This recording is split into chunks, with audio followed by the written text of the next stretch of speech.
नमस्कार, जय हिंद, वंदे मातरम, जय भारत। सभी को प्रणाम, सुप्रभात। तो पिछला वीडियो हमने बनाया था इलेक्ट्रिसिटी के बेसिक प्रोसेस पे काम किया था हमने, मतलब इलेक्ट्रिसिटी क्या होता है क्या नहीं होता है उसके बारे में बेसिक चीजें पढ़ी थी। ठीक है, आज उस पे कुछ क्वेश्चंस करेंगे।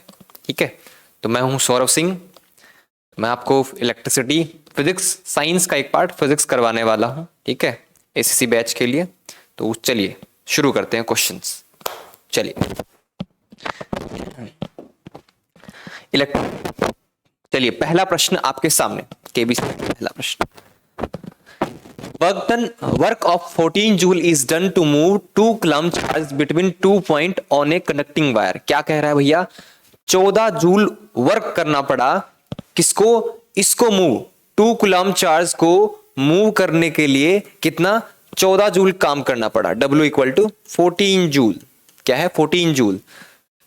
2 पॉइंट से what is the potential difference between the 2 points? 2 points के बीच में पोटेंशियल डिफरेंस कितना होगा? तो फॉर्मूला हमें ध्यान होना चाहिए कि पोटेंशियल डिफरेंस का फॉर्मूला कल क्या था, क्या होता है, डेफिनेशन भी क्या होती है? The work done, the amount of work done required to move a charge, कोई भी चार्ज है उसको एक जगह से दूसरी जगह पर ले जाने में जितना वर्क डन करना पड़ता है उसको हम पोटेंशियल डिफरेंस बोलते हैं। मतलब क्या लिखते थे फॉर्मूला? W अपॉन में Q, W अपॉन में Q। ठीक है, W हमें दे रखा है क्या? 14 जूल। एक और चीज ध्यान रखनी है, क्या? यूनिट हमें ध्यान रखनी है। ठीक है, कि कहीं मिली में तो नहीं दे रखा, माइक्रो में नहीं दे रखा। ठीक है, ये ऐसा यूनिट है सारी। चार्ज हमें क्या दे रखा है? 2 कूलम। तो जूल अपॉन में कूलम किसको बोलते हैं? वोल्ट को बोलते हैं। ठीक है, तो कटेंगे कितना आ जाएगा? 7। तो 7 वोल्ट। हमारा उत्तर क्या आ जाएगा? 7 वोल्ट। ठीक है, तो क्या आंसर है? 7 वोल्ट। ठीक है, सी ऑप्शन। चलिए अगले। A wire, a fused wire repeatedly get burned when used with a good heater। बोला कि भैया एक वायर बर्न हो रहा है, ठीक है, हीटर में यूज करने पर it advise to use a fuse wire. भैया फ्यूज वायर कैसा यूज करें कि भैया बर्न ना हो, जले ना? तो उसकी क्या कंडीशन हो सकती है कि लेंथ उसकी बढ़ा दे या रेडियस घटा दे, या लेंथ घटा दे या रेडियस बढ़ा दे। तो हमने पढ़ा था कल, क्या पढ़ा था कि रेजिस्टेंस 2 चीजों पे तो बिल्कुल निर्भर करता है, 3 चीजों पे निर्भर करता था। एक तो मटेरियल पे, एक लेंथ पे, एक एरिया पे। अगर लेंथ बढ़ाते थे तो रेजिस्टेंस क्या होता था? बढ़ेगा। अगर रेजिस्टेंस बढ़ेगा तो हीटिंग इफेक्ट भी बढ़ेगा। अगर रेजिस्टेंस बढ़ा तो हीटिंग इफेक्ट भी बढ़ेगा। हीटिंग इफेक्ट बढ़ेगा तो भैया फ्यूज होगा। ठीक है, दूसरा क्या था भैया? Cross section area. Cross section area के इनवर्सली प्रोपोर्शनल था। मगर मैं वायर, ठीक है, वायर अगर इन दोनों की बात करूं तो रेजिस्टेंस किसमें ज्यादा होगा? इसमें ज्यादा रेजिस्टेंस होगा, इसमें कम रेजिस्टेंस होगा। ठीक है, इसमें ज्यादा रेजिस्टेंस होगा, इसमें कम रेजिस्टेंस होगा, क्योंकि इसका क्रॉस सेक्शन एरिया क्या है हमारे पास? ज्यादा। लेंथ दोनों की लगभग सेम है, लेकिन क्रॉस सेक्शन एरिया इसका ज्यादा इसका कम है। ठीक है, तो इलेक्ट्रॉन को मूव करने में थोड़ा सा, ठीक है, तो क्या आएगा हमारे पास? ये वाला सिस्टम आएगा। तो क्या है भैया? अब ये पूछ रहा है कि कौन सा यूज करें, तो क्या करेंगे हम? रेडियस को क्या करेंगे? इंक्रीज कर देंगे। उससे क्या हो जाएगा? उसका रेजिस्टेंस क्या हो जाएगा? कम हो जाएगा, और हीटिंग इफेक्ट क्या हो जाएगा? कम हो जाएगा। ठीक है, तो क्या करेंगे? मोर रेडियस। क्या करेंगे हम? मोर रेडियस। लेंथ बढ़ाएंगे तो रेजिस्टेंस बढ़ेगा, फ्यूज जल्दी होगा। लेंथ घटा नहीं सकते, वायर को उतना ही करते हैं। ठीक है, हम क्या कर सकते हैं? रेडियस को, वायर की मोटाई बढ़ा सकते हैं। ठीक है, तो क्या आ जाएगा हमारे पास? D option. चलिए next question. A circuit has a charge 2 coulomb moving through it in 3 second. Which electric component in the circuit if present will show the current. भैया इनमें से पूछ रहा है करंट क्या शो करेगा। ठीक है, अच्छा करंट कौन सा शो करेगा, कौन सा कंपोनेंट भी यूज होगा, कौन सा डिवाइस हमें करंट बताएगा कि क्या कर। तो पहला वाला सीधी सीधी आंसर है। अगर किसी को नहीं भी ध्यान में, तो एमीटर यूज किया जाता है किसके लिए? करंट को नापने के लिए। एमीटर, वोल्ट मीटर किसके यूज किया जाता है? वोल्टेज को नापने के लिए, वोल्टेज को नापने के लिए। ठीक है, रियोस्टेट क्या होता है? एक रेजिस्टेंस बॉक्स होता है। क्या होता है? रेजिस्टेंस बॉक्स होता है। रजिस्टर आपको पता है, रजिस्टर होता है। ठीक है, तो एमीटर यूज किया जाता है, एमीटर ही बताएगा कि करंट कितना है। ठीक है, तो सीधा सीधा आंसर हमें क्या निकल रहा है? बी। लेकिन क्वेश्चन में पूछा भैया क्या हमारे पास 2 कूलम चार्ज दे रखा है, 3 सेकंड दे रखा है, तो हमें पता है करंट क्या होता है? करंट इक्वल टू क्या होता है? Q अपॉन में T। Q अपॉन में T। तो Q क्या दे रखा हमारे पास 2 कूलम और टाइम कितना 3 सेकेंड, तो कैंसिल करेंगे कितना आएगा 0 पॉइंट, ये जाएगा 666 अप्रोक्स में जाता जाएगा, ठीक है। तो एम्पियर, तो इसको नियर अबाउट क्या कर देंगे 0.7 एम्पियर, क्या आ जाएगा 0.7 एम्पियर, ठीक है। तो एमीटर यूज किया जाता है करंट को नापने के लिए, ठीक है। चलिए, electrical resistivity of a given metallic wire depend upon, हमने इलेक्ट्रिकल रेजिस्टिविटी क्या होता है हमने पढ़ा था, रेजिस्टेंस किस पे डिपेंड करता है, 3 चीजों पे डिपेंड करता है, 2 चीजों पे, 3 चीजों पे, लेंथ पे, एरिया पे और एक मटेरियल पे। क्या मटेरियल पे, मटेरियल को हमने क्या बोला था रेजिस्टिविटी, क्या बोला था रेजिस्टिविटी, क्या बोला था रेजिस्टिविटी। रेजिस्टिविटी किस पे डिपेंड करता है, लेंथ पे डिपेंड नहीं करता रेजिस्टिविटी। अच्छा, डेफिनेशन क्या होती है रेजिस्टिविटी की, साधारण भाषा में बताता हूं कि अगर कोई 1 मीटर लंबाई हमने ले रखी है वायर की और उसका cross section area 1 metre square है, उसमें जितना रेजिस्टेंस प्रेजेंट होता है उसको हम बोलते हैं रेजिस्टिविटी। मतलब हमने अमाउंट लेंथ की और एरिया की अमाउंट हमने फिक्स कर दी है। अब ये डिपेंड किस पे करता है, लेंथ पे डिपेंड करता ही नहीं, क्योंकि हमने फिक्स कर दिया, थिकनेस भी तो फिक्स हो गया, शेप भी हमने फिक्स कर दिया, क्योंकि हमने बोला भी 1 मीटर लंबाई होनी चाहिए, 1 मीटर क्रॉस सेक्शन एरिया होना चाहिए, ठीक है, स्क्वायर। तो किस पे डिपेंड कर रहा है, नेचर पे डिपेंड कर रहा है, ठीक है, नेचर पे डिपेंड कर रहा है। मान लीजिए हम कॉपर वायर ले लेते हैं, मान लीजिए हम कोई वुड ले लेते हैं, ठीक है, तो दोनों में फर्क है भैया, ठीक है, तो नेचर पे डिपेंड कर रहा है रेजिस्टिविटी, ठीक है। चलिए next, 2 device are connected between 2 points A and B, 2 device है कनेक्ट कर रखा है दोनों ए और बी को इन पैरेलल, दोनों को पैरेलल में कनेक्ट कर रखा है, दोनों को पैरेलल में कनेक्ट कर रखा है। The physical quantity that will remain same between 2 points, इनमें से कौन सी फिजिकल क्वांटिटी दोनों में सेम रहेगी। तो ध्यान किया होगा हमने कल पिछले वीडियो में पढ़ा था कि ऐसा मान लीजिए 2 डिवाइस ए और बी है, किसमें कनेक्ट कर रखा है हमने, पैरेलल में कनेक्ट कर रखा है। अब इन दोनों में सेम क्या होता है, सेम क्या होता है, करंट, करंट का हमने बताया था, करंट अगर मान लीजिए बैटरी कनेक्ट है, बैटरी कनेक्ट है, ठीक है, ये पॉजिटिव एंड ये नेगेटिव एंड, करंट यहां से चला, अब करंट को मिलके 2 रास्ते, करंट बटेगा, चार्ज यहां से चला, फ्लो ऑफ चार्ज यहां से चला, अब उसको 2 रास्ते दिख गए, तो कुछ यहां पे चले जाएंगे, कुछ यहां पे चले जाएंगे, वो किस पे डिपेंड करेगा, ये रेजिस्टेंस पे डिपेंड करेगा, किसमें क्या रेजिस्टेंस है वो उस पे डिपेंड करेगा। लेकिन क्या चीज, करंट तो सेम नहीं होता, वोल्टेज, रेजिस्टेंस क्या होता है, रेजिस्टेंस तो हम पे डिपेंड करता है कि हम ज्यादा लगा सकते हैं कम लगा सकते हैं, ठीक है, नन ऑफ दिस तो आंसर ही नहीं है। क्या बचता है, वोल्टेज, वोल्टेज पैरेलल में हमेशा क्या रहता है, कांस्टेंट रहता है, सेम रहता है, वोल्टेज हमेशा कांस्टेंट सेम रहता है, ठीक है। तो क्या आ जाएगा हमारे पास, वोल्टेज, क्या आ जाएगा, वोल्टेज। चलिए, unit of electric power may also be expressed as, अच्छा यूनिट ऑफ इलेक्ट्रिक पावर, हमने इलेक्ट्रिक पावर पढ़ा, क्या पढ़ा था, power, electric power equal to work upon में समय, टाइम, या हमने बोला एनर्जी, कंज्यूम्ड एनर्जी बाय में टाइम। तो एनर्जी को किस में नापते हैं हम, जूल में, इसको सेकंड में, तो जूल पर सेकंड को क्या बोला था हमने, वाट बोला था, क्या बोला था, वाट, ठीक है, क्या बोला था हमने, वाट, ठीक है, क्या बोला था, वाट, ध्यान में क्या। उसके बाद अब ये देखिए किलोवाट आवर, थोड़ा मैं क्लियर कर देता हूं, किलोवाट आवर, अगर मान लीजिए किलो यूज कर रहे हैं, मान लीजिए यहां पे किलो हमने यूज किया कि पावर दे रखा हमारे पास किलोवाट में, किलोवाट में, ठीक है, नीचे आवर दे रखा है, तो ये अगर मैं एनर्जी का फॉर्मूला बनाऊं, एनर्जी का, एनर्जी इक्वल टू क्या हो जाएगा, power multiply time, power multiply time. अगर इसको किलोवाट में कर दिया, इसको आवर में कर दिया, तो ये तो यूनिट किसकी होगी हमारे पास, एनर्जी की, किसकी, एनर्जी की, एनर्जी की या वर्क डन की, ठीक है। वाट सेकंड, वाट सेकंड भी किसकी होगी, इसी की होगी, क्योंकि भैया वाट सेकंड सेम चीज है, तो क्या आ जाएगा, ये भी क्या, एनर्जी की, ये भी किसकी यूनिट, एनर्जी की। फिर क्या दे रखा है, जूल सेकंड, क्या है, जूल सेकंड, जूल सेकंड दे रखा है, ठीक है, मतलब जूल सेकंड मतलब वर्क डन को टाइम से मल्टीप्लाई कर रखा, तो इसका तो मेरे को ध्यान नहीं।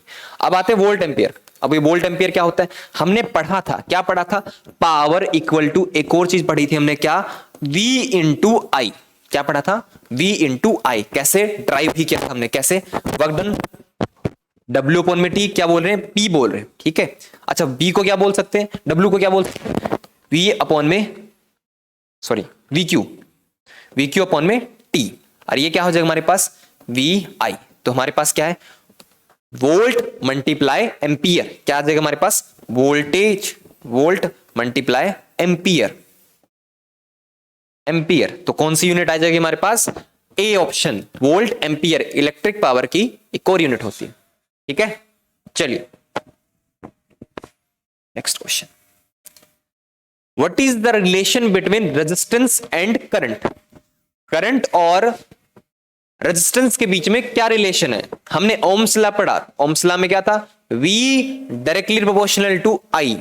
जब इस प्रोपोर्शनलिटी को हटाया हमने क्या लिखा, R कांस्टेंट लिखा, क्या लिखा, कांस्टेंट।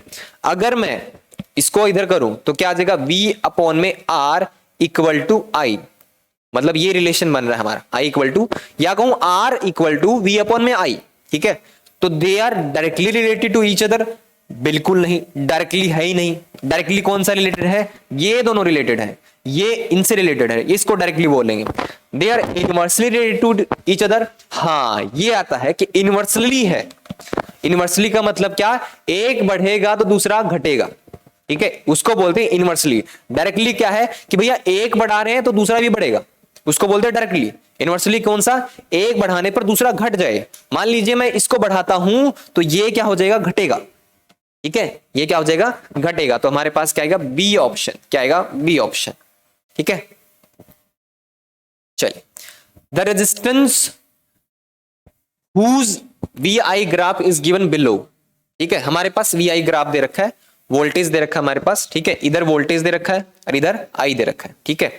अब ये कुछ ऑप्शंस दे रखे हैं, बोला कि इनमें से VI ग्राफ बताइए और रेजिस्टेंस की वैल्यू पूछ रहा है। तो रेजिस्टेंस क्या होता है, R इक्वल टू क्या होता है हमारे पास, फिर से फॉर्मूला लिखते हैं, ओम्स लॉ क्या बोला, V इक्वल टू IR, ठीक है। अच्छा R क्या आ जाएगा हमारे पास, R आ जाएगा हमारे पास क्या, V अपॉन में I, क्या आएगा, V अपॉन में I, मतलब V पहले। तो हमारे पास क्या है, एक तो रिलेशन ये बन रहा है, ठीक है, रेड यूज कर लेते हैं, एक ये बन रहा है, ठीक है, ये 3 लिखा हुआ है और ये 5, ये 10, ये 15 और ये 20, ये 6 और ये 9, ठीक है।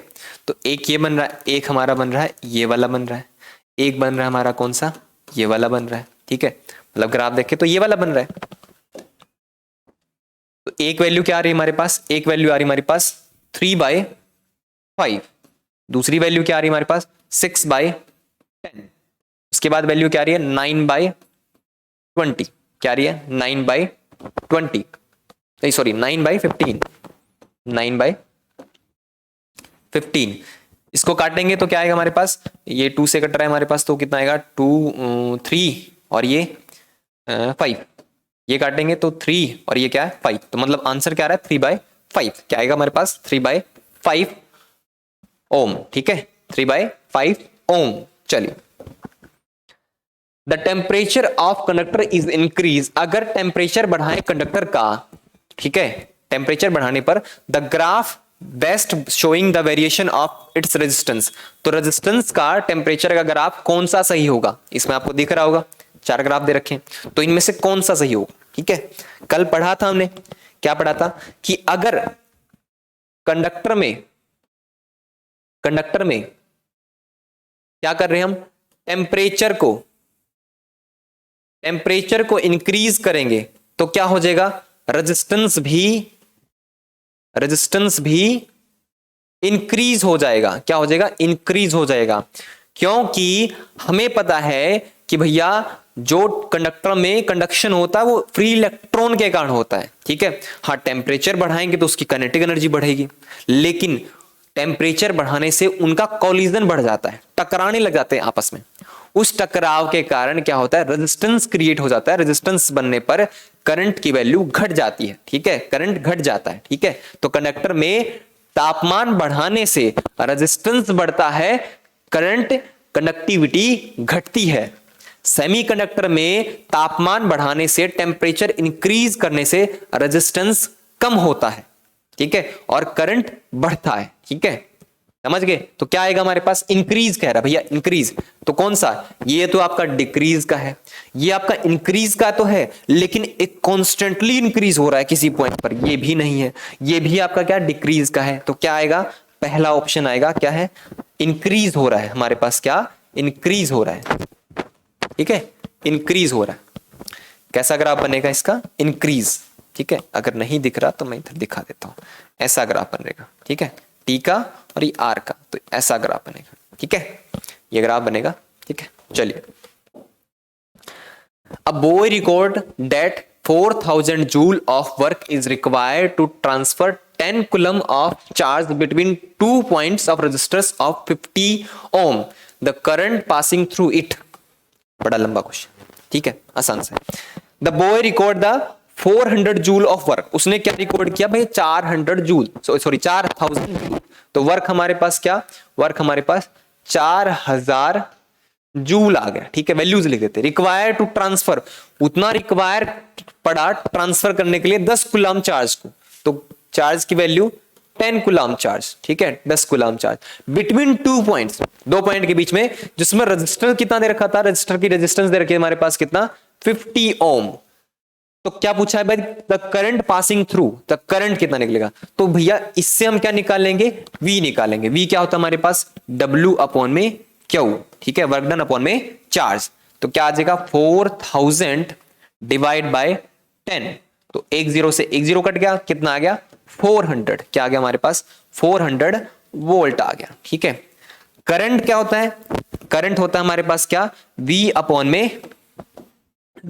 में R। तो V हमारे पास कितना, 400 और R कितना, 50। 1 0 से 1 0 कैंसिल, ये कितना आ जाएगा, 8। ठीक है, तो 8 पे कट गया, तो 8 एम्पियर, 8 एम्पियर आंसर है। तो क्या आ जाएगा, सी ऑप्शन, 8 एम्पियर आंसर। ठीक है, 8 एम्पियर आंसर। चलिए, calculate the current flow through the 10 ohm resistor in the following circuit. हमारे पास एक सर्किट दिख रहा होगा आपको। ठीक है, सर्किट किसमें दे रखा हमारे पास, पैरेलल में। ठीक है, पैरेलल में। अगर आपको नहीं दिख रहा फिर भी बता देता हूं। ठीक है, ऐसा कुछ है जिसमें 20 दे रखा है ओम इस रजिस्टर का, 10 ओम इसका दे रखा है, 5 ओम इसका दे रखा है, 6 वोल्ट की बैटरी लगा रखी है हमारे पास। ठीक है, ये पॉजिटिव है, ये नेगेटिव है। करंट यहां से फ्लो करना शुरू हुआ। ठीक है, करंट इसमें भी जाएगा, इसमें भी जाएगा। ठीक है, ये की दे रखी है, की क्लोज कर देते हैं, ओपन दे रखा है इसमें तो क्लोज कर लेते हैं। ठीक है, आगे बात सुनो। उसके बाद पूछ रहा है भैया कि बताइए करंट किसमें, 10 ओम वाले में बताइए करंट कितना जाएगा। तो हमने अभी भी पढ़ा था क्लास के शुरू में ही कि अगर पैरेलल में दे रखा हो तो क्या कांस्टेंट रहता है हमारे पास, वोल्टेज। वोल्टेज क्या रहेगा, तीनों का सेम रहेगा। वोल्टेज क्या रहेगा, तीनों का सेम, परंतु करंट अलग लग जाएगा। करंट तीनों में अलग लग जाएगा। वो किस पर निर्भर करता है, रेजिस्टेंस क्या प्रयोग किए गए हैं, रेजिस्टेंस कौन सा यूज किया है उस पर निर्भर करता है, डिपेंड करता है। ठीक है, तो क्या आएगा, 10 वाले में पूछा है तो इसमें, इसके लिए वोल्टेज कितना है हमारे पास, 6, क्योंकि सेम है। तो करंट क्या निकलेगा, करंट होता हमारे पास क्या, V बाई R। तो V कितना, 6, इसके लिए रेजिस्टेंस कितना, 10। तो क्या आ जाएगा, 0.6 एम्पियर करंट। क्या आएगा, 0.6 एम्पियर करंट। 20 वाले का निकालना है तो क्या आएगा, अपॉन में 20। इसके लिए पूछे तो क्या आएगा, 6/5। टोटल रेजिस्टेंस पूछ ले, टोटल रेजिस्टेंस पूछ ले तो क्या करते हम, 1/20 प्लस 1/10 प्लस 1/5। ये क्या आता हमारे पास, टोटल रेजिस्टेंस। इनका एलसीएम लेते, एलसीएम सोल्व करते, उसके बाद क्या करते, उल्टा कर देते। ठीक है, उससे क्या आ जाएगा हमारे पास, रेजिस्टेंस की वैल्यू आ जाती, टोटल करंट भी निकलता। अगर इससे वैल्यू जो निकलेगी, इससे वैल्यू निकलेगी, इससे प्लस कर दो, इन तीनों को ऐड कर दो, या टोटल रेजिस्टेंस निकलने के बाद इससे डिवाइड, इसको रेजिस्टेंस से डिवाइड कर दो, वहां भी आपको टोटल करंट आ जाएगा। ठीक है, चलिए। 2 resistors are connected in series. 2 resistor हैं कनेक्ट, सीरीज में कनेक्ट कर रखा है। एन इक्विवेलेंट रेजिस्टेंस, दोनों का रेजिस्टेंस क्या, इक्विवेलेंट जो आता है हमारे पास कितना, 10 ओम। ठीक है, 2 रजिस्टर है, सीरीज में कनेक्ट करने पर 10 ओम दे रहे हैं। व्हेन कनेक्टेड इन पैरेलल वो वही देते हैं हमारे पास 2.4 ओम।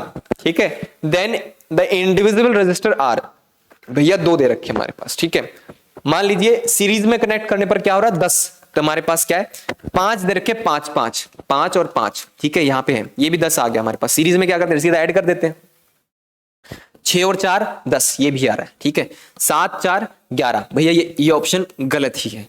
8 और 2 10, मतलब ये 3 ऑप्शन बचते हैं, तो पहले ऑप्शन पे ट्राई कर देते हैं, पहले ऑप्शन पे, मतलब 5 सीरीज में 5 और 5 दे रखे, तो सीरीज में कनेक्ट किया तो कितना आएगा, 10 ओम आ गया हमारे पास। अच्छा पैरेलल में कनेक्ट करने पर क्या, 1/5 प्लस 1/5, ये आ जाएगा हमारे पास क्या, पैरेलल में। चलो निकाल के देखते हैं, एलसीएम लिया 5 आया, ठीक है, 1 + 1, बिल्कुल आसान तरीके से करवाया जा रहा भैया, इससे आसान तो क्या है। तो उसको 2/5, तो आरपी क्या आ जाएगा हमारे पास, आरपी आ जाएगा पैरेलल वाला 5/2, ठीक है, कैंसिल करेंगे क्या आएगा, 2 ये 2 फिर 5 2.5 2.4 दिखा रहा है, 2.4 दिखा रहा है, तो ये हमारे पास एक का ही आ रहा है। चलिए इसको सोल्व कर दें। उसके बाद क्या, 6 और 4, तो 1/6 प्लस 1/4, तो क्या आ जाएगा हमारे पास, ये आ जाएगा एलसीएम लेंगे तो 6 और 4 का 2 पे डिवाइड, 3 और 2, तो 6 3 दूनी 6 12, तो क्या हो जाएगा 2 प्लस में 3, ये क्या आ जाएगा 5/12, अपोजिट करना पड़ेगा इसको, क्या आ जाएगा 12/5, इसको कैंसिल करेंगे कितना आएगा 2 और 0.4, तो क्या आएगा हमारे पास आंसर, आंसर आ जाएगा हमारे पास क्या 6 और 4, 6 और 4, ठीक है, 6 और 4, ठीक है। चलिए अगला प्रश्न, एक R1 रेजिस्टेंस दे रखा है, एक R2 रेजिस्टेंस दे रखा है ऑफ द फिलामेंट, जिसका हमारे पास क्या है 40 वाट पावर दे रखा है, एक का 60 वाट पावर दे रखा है, ठीक है। R1 का कितना दे रखा है, मान लो PR1 लिखें तो कितना दे रखा है हमारे पास 40 वाट, और PR2 लिखें या P2 ही लिख देते हैं, ठीक है, कंफ्यूजन नहीं होगा, P1 और P2 हमारे पास 60 वाट, ठीक है। उसके बाद बोला रिस्पेक्टिवली ऑपरेटिंग 220 वोल्ट, दोनों किस पे वोल्ट ऑपरेट हो रहे हैं, भी हमारे पास क्या 220 वोल्ट, ठीक है। अब ये ऑप्शन दे रखा है भैया कौन सा ज्यादा है, कि दोनों बराबर आएंगे, क्या आएगा, चलो निकाल के देखते हैं। फॉर्मूला क्या होता है, P = हमारे पास क्या होता है V²/R, ठीक है, V²/R, ये पिछली वीडियो में मैंने देखा था, कई फॉर्मूले बनते हैं इसके, ठीक है। एक फॉर्मूला क्या बनेगा हमारे पास P/W/T, ठीक है, चाहे E/T बोल दो इसको। दूसरा फॉर्मूला बनेगा क्या V/I, तीसरा फॉर्मूला बनेगा क्या I²R, चौथा फॉर्मूला बनेगा क्या V²/R, तो ये वाला फॉर्मूला यूज करेंगे क्योंकि इसमें ये दे रखा है, ठीक है। हमें R निकालना है, तो मान लीजिए R1 निकालना है, तो क्या आ जाएगा V²/P1, V कितना है 220 × 220 P1 कितना हमारे पास 40, क्या है 40, 10 से 10 कैंसिल, ये 11 और ये भी 11, ठीक है, तो इसको मल्टीप्लाई करेंगे कितना आएगा 1210, नियर अबाउट ये, ठीक है, देख लेना बच्चों, ठीक है, ये आ गया। तो R2 निकाल के देखते हैं, R2 कितना आ जाएगा हमारे पास V²/P2, 220 × 220 60, पता भी हमें आंसर क्या आएगा 11, ये आ गया 3, तो आ जाएगा हमारे पास क्या, तो देख के पता चल रहा है अगर नीचे वाली वैल्यू बड़ी है तो आंसर क्या आएगा छोटा आएगा, मतलब ठीक है, तो उसमें रेजिस्टेंस क्या आएगा कम आएगा, 60 वाले में रेजिस्टेंस कम आएगा, ठीक है। ओवरऑल वैल्यू क्या आएगी कम आएगी, तो मतलब R1 ज्यादा रहेगा R2 कम रहेगा, क्योंकि वैल्यू ज्यादा है। निकालना हो तो निकाल सोल्व कर लेते हैं, तो क्या आ जाएगा हमारे पास R1 ज्यादा R2 कम, तो ये बी ऑप्शन क्या आएगा, बी ऑप्शन, इक्वल नहीं आएगा, ठीक है। चलिए next question, a student carries out an experiment and plot the VI graph of 3 sample of nichrome wire with resistance R1 R2 R3 respectively, which of the following, यह पूछ रहा है कि भैया ये R1 VI ग्राफ दे रखा है हमारे पास, नहीं दिख रहा तो फिर यहां पे बना देते हैं, ठीक है, यहाँ पे V यहाँ पे I, ठीक है, ये क्या है R2 R3 और R1। अभी पूछ रहा है भैया ऑप्शन दे रखे हैं कि R1 कौन सी वैल्यू ज्यादा है किसके बराबर है, तो समझिए, ठीक है। मान लीजिए हमने क्या लिखा V = क्या लिखते हैं IR, क्या लिखते हैं IR, ठीक है। अब इस कंडीशन के लिए देखिए, पहले कंडीशन के लिए, ठीक है, अब इसके लिए क्या है I क्या है बहुत कम, V क्या है बहुत ज्यादा, V की वैल्यू क्या है बहुत ज्यादा होगी, ठीक है, I की वैल्यू क्या है कम है, मतलब क्या है, और ये बैलेंस होना चाहिए क्योंकि ये कांस्टेंट है, ये बैलेंस होना चाहिए, तो क्या हो जाएगा R की वैल्यू ज्यादा हो जाएगी, क्या हो जाएगी, जहां पे I कम है वहां पे R ज्यादा हो जाएगा, क्या हो जाएगा, आर ज्यादा हो जाएगा, जहां पे आई कम है वहां पे आर ज्यादा हो जाएगा, तो यहाँ पे क्या आर ज्यादा है। अब यहाँ पे लाइए, यहाँ पे आई थोड़ा सा वैल्यू बढ़ गया आई का, तो आर क्या होगा, थोड़ा कम हो गया। अब इस कंडीशन में देखिए, अब यहाँ पे क्या आई की वैल्यू बहुत ज्यादा हो गई, तो आर की वैल्यू क्या होगी, कम। मतलब क्या है, R3 की वैल्यू ज्यादा है, फिर R2 है, फिर R1, मतलब क्या, R3 ज्यादा, R2 उससे कम और R1 सबसे कम। तो क्या आ जाएगा हमारे पास ऑप्शन क्या आएगा, R3 R2 R1, तो क्या आ जाएगा, सी ऑप्शन। क्या आ जाएगा, सी ऑप्शन। ठीक है, सी ऑप्शन।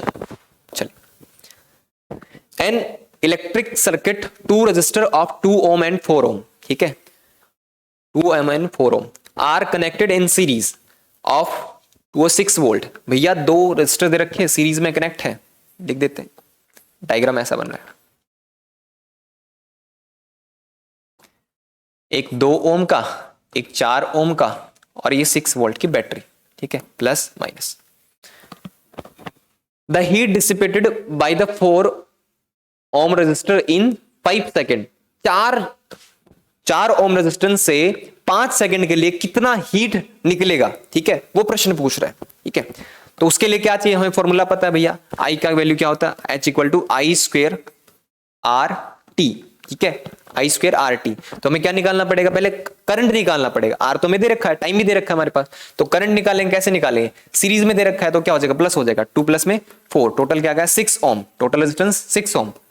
ठीक है, तो क्या निकाल लेंगे, आई क्या होता है हमारे पास, V अपॉन में R, तो क्या हो जाएगा 6 अपॉन में 6, क्या आ जाएगा 1 एम्पियर, 1 एम्पियर करंट है।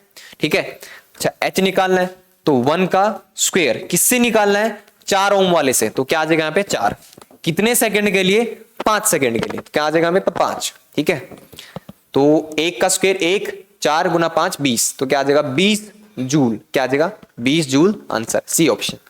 क्या आएगा 20 जूल आंसर है। ठीक है, चलिए अगले प्रश्न में, कूलम इज द ऐसा यूनिट ऑफ, किसकी ऐसा यूनिट है कूलम, कूलम किसकी ऐसा यूनिट है, चार्ज की, करंट की, पोटेंशियल डिफरेंस की, रेजिस्टेंस की, तो किसकी है, चार्ज की है कूलम। क्या है, चार्ज की है coulomb.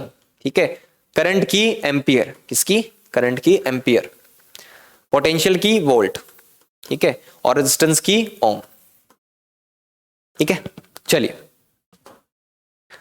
When electric current is pass electron move from, जब इलेक्ट्रिक करंट पास हो रहा है तो इलेक्ट्रॉन कैसे मूव कर रहा है, high potential to low, low potential to high, in the direction of current, against the direction of current. ठीक है, मान लीजिए हम क्या लेते हैं, मान लीजिए यहां पे कुछ हमने रेजिस्टेंस बना लिया, मान लीजिए एक रेजिस्टेंस यूज कर लिया। ठीक है, ठीक है, इसको क्या बोलते हैं हम, इसको बोलते हैं हाई पोटेंशियल। क्या बोलते हैं इसको, हाई पोटेंशियल, हाई पोटेंशियल। इसको क्या बोलते हैं, लो पोटेंशियल, लो पोटेंशियल। क्या है, लो पोटेंशियल।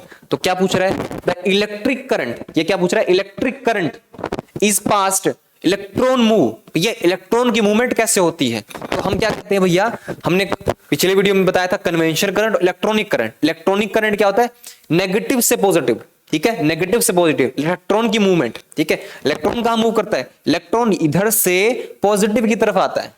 ठीक है, तो इसको हम क्या बोल रहे हैं, लो पोटेंशियल, इसको क्या बोल रहे हैं, हाई पोटेंशियल। मतलब लो पोटेंशियल से कहां आ रहा है, हाई पोटेंशियल की तरफ। क्या आ रहा है, लो पोटेंशियल से हाई पोटेंशियल। तो क्या आ जाएगा हमारे पास, लो पोटेंशियल से हाई पोटेंशियल। ठीक है, इलेक्ट्रॉन की मूवमेंट, अगर पूछे कन्वेंशनल करंट की मूवमेंट तो क्या होता, हाई पोटेंशियल से लो पोटेंशियल। ठीक है, चलिए next question, the heating element of an electric iron is made, जो हम यूज करते हैं, जैसे हीटर में हो गया, चाहे हम आयरन में जो प्रेस वगैरह जिससे हम करते हैं, तो उसमें कौन सा एलिमेंट यूज किया जाता है। ठीक है, तो कौन सा यूज किया जाता है, नाइक्रोम। नाइक्रोम ये किसका मिक्सचर होता है, निकल और क्रोमियम का मिक्सचर होता है। इसको यूज करने का कारण ये होता है कि ये हाई टेम्परेचर पे मेल्ट नहीं होता। ठीक है, ज्यादा टेम्परेचर पे ये मेल्ट नहीं होता, इसीलिए नाइक्रोम को यूज किया जाता है हीटिंग एलिमेंट के रूप में। ठीक है, नाइक्रोम को, जो किसका एक एलॉय है निकल और क्रोमियम को। ठीक है, चलिए, the electric resistance of insulator high, low, zero या इनफाइनाइट हाई।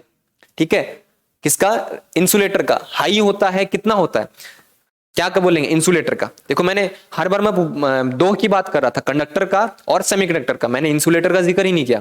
ठीक है, क्यों जिक्र नहीं किया? क्योंकि इंसुलेटर का रेजिस्टेंस बहुत ज्यादा हाई होता है। ठीक है, हाई नहीं, इनफाइनाइट हाई होता है। ठीक है, इनफाइनाइट होता है। इंसुलेटर को हम बहुत ज्यादा अगर उसका टेम्परेचर बहुत ज्यादा क्या कहते हैं कम कर दे, तब जाके कुछ हो सकता है। ठीक है, उससे पहले उसमें करंट ट्रेवल होने की उम्मीद ही नहीं है। ठीक है, उसको सुपर कंडक्टिविटी बोलते हैं, वो स्टेज अलग ही आती है। ठीक है, तो उसमें क्या होता है, आपका रेजिस्टेंस क्या होता है, बहुत ज्यादा होता है। ठीक है, तो आज के लिए इतना ही बहुत, मिलते हैं अगले वीडियो में। आई होप आपको कुछ समझ में आ रहा होगा। ठीक है, चलिए, जय हिंद, नमस्कार।